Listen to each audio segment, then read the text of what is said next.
Was Michael Jackson guilty of crimes against children, or have we been witnessing a decades-long illusion shaped by money, fear, and media spectacle? For years, that single question has divided the public more sharply than almost any other issue in modern entertainment. Numerous investigations, civil lawsuits, a criminal trial, and multi-million-dollar settlements have produced far more debate than clarity. Every documentary and exposé claims to reveal the truth, yet almost all arrive with an agenda, either canonizing him as an innocent victim or condemning him as a monster. Somewhere between those extremes lies a reality that has eluded even the most dedicated researchers. The fascination surrounding Michael Jackson is unlike that of any other celebrity case. It is not only a matter of whether he committed a crime, but also what his story reveals about fame, isolation, and the machinery of public judgment. In the late 20th century, Jackson wasn't merely famous. He was a global phenomenon who reshaped music, fashion, and performance. His 1982 album Thriller is estimated to have sold 122 million copies worldwide, and his concerts turned entire cities into frenzies of adoration. Yet behind the platinum records and the moonwalk was a man trapped between two identities, the eternal child and the misunderstood genius. The video you're about to watch begins without assumptions. Instead, it treats the case as a study in contradictions. There are claims, counterclaims, settlements, photographs, police reports, sworn testimonies, and, perhaps most confusingly, decades of emotion clouding the evidence. 13,000 viewers took part in a community poll before this investigation began. Of those who held an opinion, 56% believed Jackson was guilty, 44% believed he was innocent, and half of all respondents admitted they were unsure what to think. That uncertainty, more than anything else, captures the essence of this story. What makes the case uniquely difficult is that almost everyone involved had a reason to distort the truth. Jackson wished to protect his reputation and avoid prison. Families faced the lure of multi-million-dollar settlements. Lawyers sought publicity.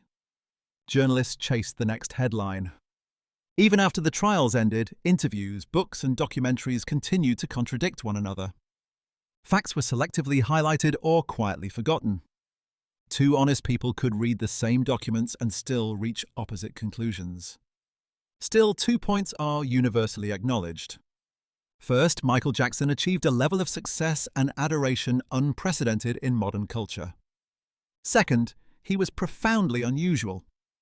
His eccentricities, cosmetic surgeries, masks, exotic pets, and the fantasy world of Neverland were not mere quirks but reflections of deeper emotional fractures. The combination of genius, wealth, and psychological isolation created a figure at once magnetic and unsettling. This investigation begins not with judgment, but with an attempt to understand the man behind the spectacle, to examine how his personal obsessions, relationships, and choices shaped one of the most divisive legal and moral battles of the modern era. Yet beneath the glamour and excuses lies a simple question. What forces were truly driving this crisis? We will examine every detail, the early missteps, the irreversible damage, to understand how the entertainment world operates and how an icon is reshaped. Understanding Michael Jackson requires more than a catalogue of accusations or court documents. To understand why the allegations became so convincing to some and implausible to others, one must first look at the extraordinary life that fueled both myth and misunderstanding. His childhood, his meteoric fame, and his peculiar relationship with innocence shaped a man who was both powerful and fragile, adored by billions yet unable to live a normal human life. Michael Joseph Jackson entered the spotlight long before he understood privacy. By the age of 6, he was already the glowing center of the Jackson 5, a child prodigy driven by a father whose strict discipline bordered on abuse. According to his own recollections, rehearsals often ended in humiliation or physical punishment if he failed to meet expectations. This early trauma created two lifelong instincts, an obsession with perfection and a desperate need for affection untainted by fear. Global fame magnified both. Throughout the 1980s and early 1990s, Jackson transcended racial, cultural, and geographical boundaries. His albums Off the Wall, Thriller, and Bad reshaped popular music, while his choreography, the moonwalk, his spins, his iconic poses, set the standard for modern performance. At his peak, his global reach rivaled political leaders and overshadowed every contemporary artist. Yet even as admiration peaked, his behavior increasingly confused those around him. His appearance shifted due to multiple surgeries. His skin tone became lighter, attributed to vitiligo, though enhanced by cosmetic choices. In public, he wore surgical masks and ornate military-style jackets decorated with medals and sequins. These were not simple fashion preferences, but armor, attempts to control how the world perceived him. To outsiders, he seemed eccentric. To those close to him, he seemed to be retreating into a fantasy he could manage. That fantasy took physical form in Neverland Valley Ranch. 2,700 acres of amusement rides, a private zoo, a miniature railway, and even a functioning fire station. It was less a home than a constructed childhood, a physical manifestation of the innocence he believed he'd lost. Jackson compared himself to Peter Pan, the boy who never grew up. It wasn't a metaphor, it was a personal philosophy. Inside the mansion, childishness often blurred with childlike innocence. Life-sized mannequins decorated his bedroom. He said they kept him company. He surrounded himself with children, predominantly boys, inviting them for extended stays, sharing meals, games, and long conversations about imagination and dreams. To him, this represented purity and trust. To the outside world, it looked profoundly inappropriate. His 2 marriages only fueled confusion. His first, to Lisa Marie Presley, lasted less than 2 years and was widely viewed as an attempt to counter rumors about his private life. Presley later said the relationship never resembled a traditional marriage. His second marriage, to Debbie Rowe, seemed even more unusual. Rowe admitted her role was primarily to bear his children. She later gave him full custody and withdrew from public life. Former staff testified that Jackson's home showed no signs of adult intimacy. They said he spent nights either alone or with visiting children, never with an adult partner. The children often slept in his room, sometimes for days.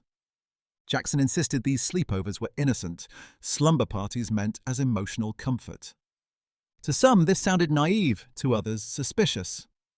At the same time, his generosity complicated judgment. He donated millions to hospitals and charities, funded medical treatments for ill children, and supported countless humanitarian causes.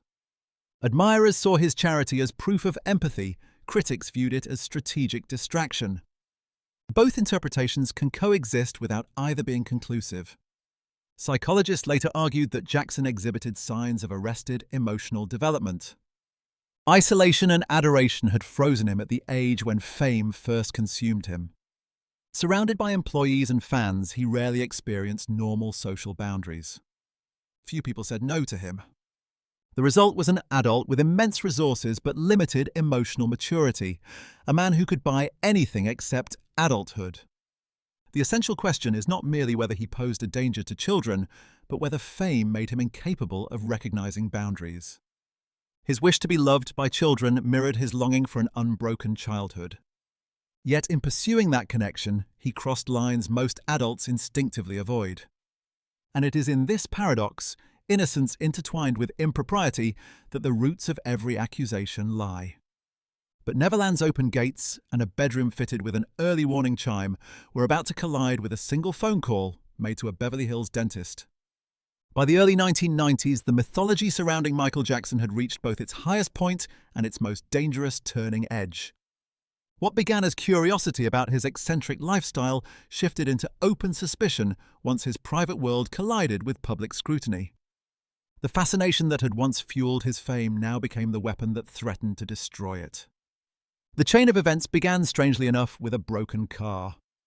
In May 1992, Jackson's limousine broke down on Wilshire Boulevard in Los Angeles. The owner of the rental company who provided the replacement vehicle requested a small favor. Could Michael telephone his stepson, a devoted fan named Jordan Chandler? That single phone call set in motion a friendship that would soon spiral into the most damaging allegation of Jackson's life. Jackson began speaking regularly with the 12-year-old. Before long, he invited Jordan, his mother, and his sister to visit Neverland Ranch. They traveled together to Las Vegas, Paris, and Morocco, flying first class and staying in luxury hotels. The friendship appeared extravagant yet harmless until the boy's father, Evan Chandler, a Beverly Hills dentist with strained family relationships, became involved. Evan did not go to the police. He went to lawyers. In a secretly recorded phone call, he spoke about humiliating Michael and outlined plans that sounded more like negotiation strategy than the concerns of a protective parent. When asked directly whether he believed Jackson was having sex with his son, he replied, "I have no idea." The conversation revolved around leverage, custody, and money. A month later, he claimed that during sedation at his dental clinic, Jordan had confessed to being molested by Jackson. Medical experts later noted that such sedatives can distort memory, blur perception, and create false impressions. Yet the allegation was enough to ignite a global firestorm. The father demanded $20 million to stay silent.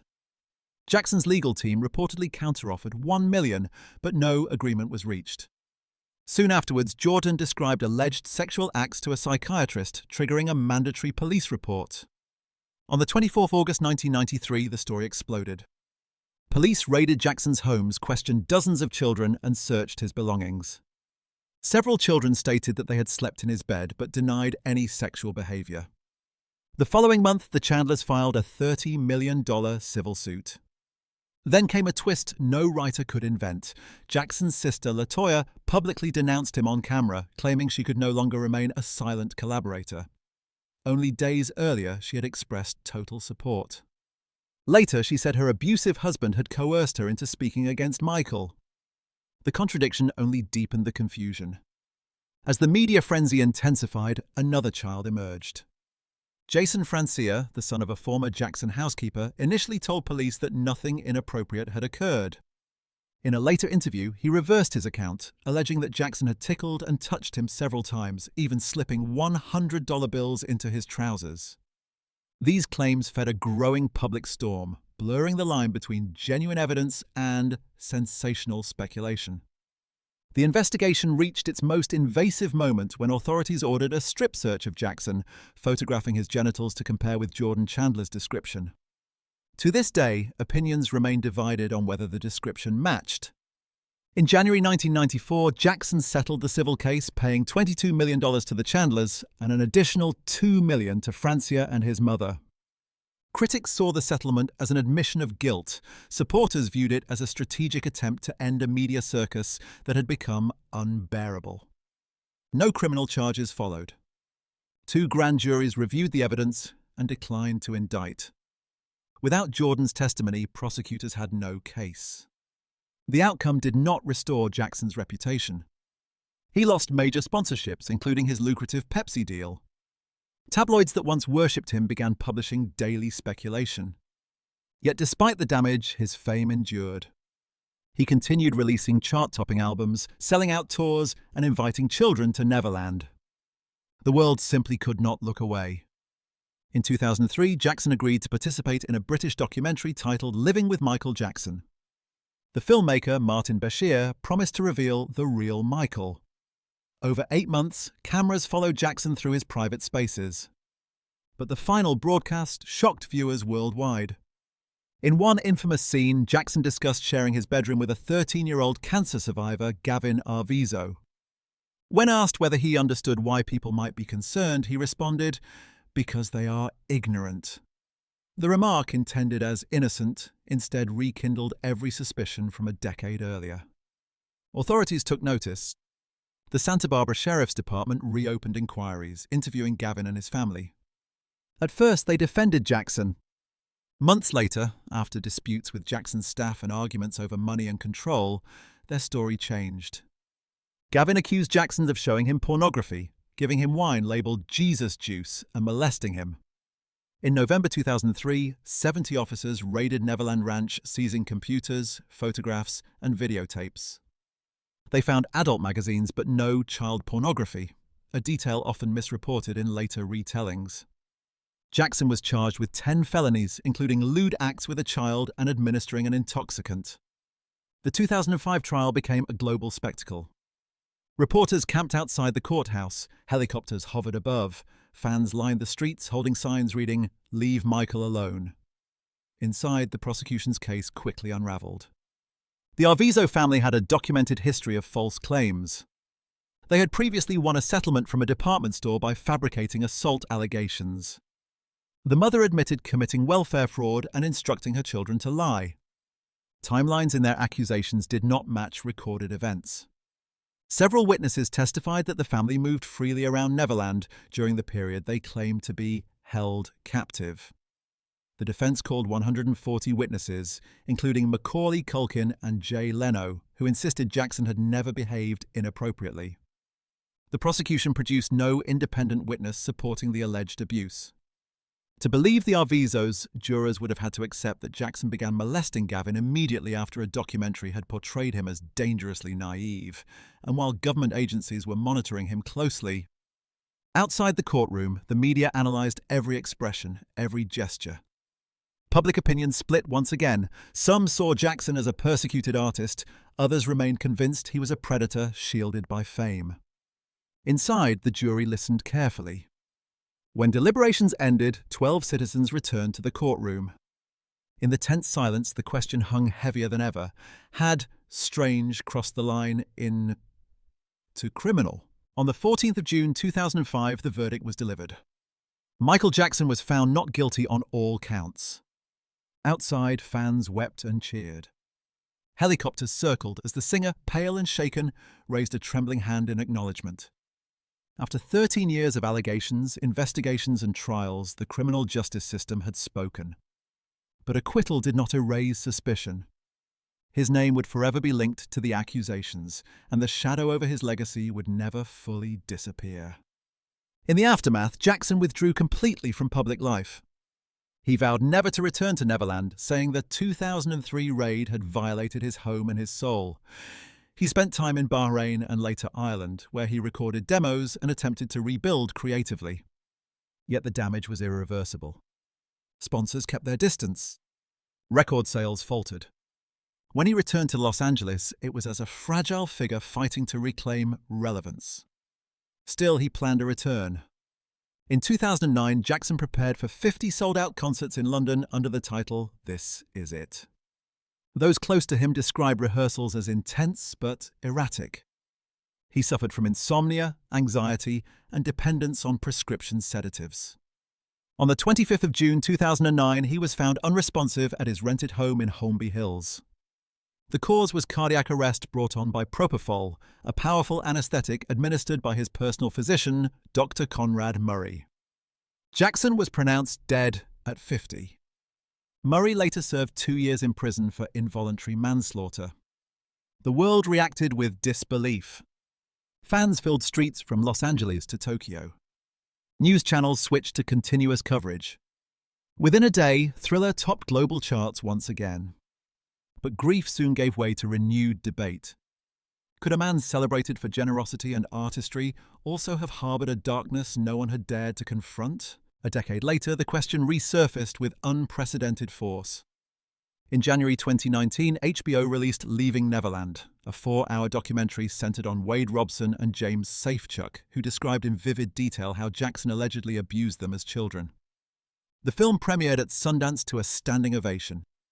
Arriving in the height of the Me Too movement, when the mantra "Believe survivors" dominated cultural conversation, the documentary felt, to many viewers, conclusive. Radio stations pulled his music. Brands distanced themselves. Yet the film raised serious concerns about fairness and accuracy. Both men had previously defended Jackson for years.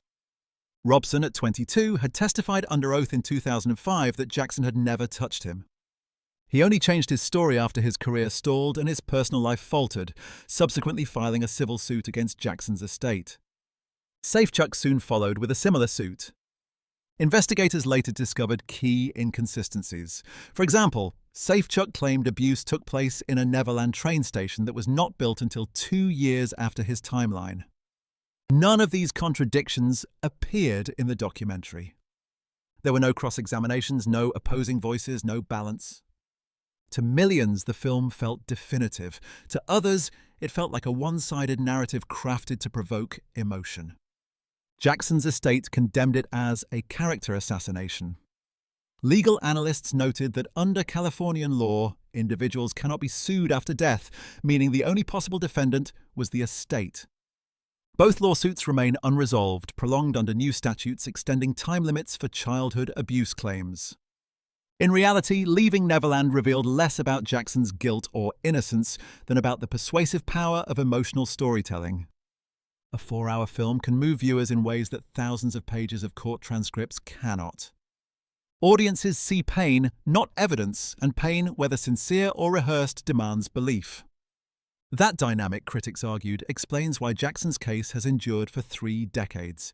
It sits at the crossroads of emotion, fame, and moral projection. The question of innocence cannot be separated from the question of perception. Jackson's eccentricities, his closeness to children, his obsession with purity, his rejection of adulthood, created a narrative ready to be weaponized. To some, he was an angel wounded by loneliness. To others, a predator hiding in plain sight.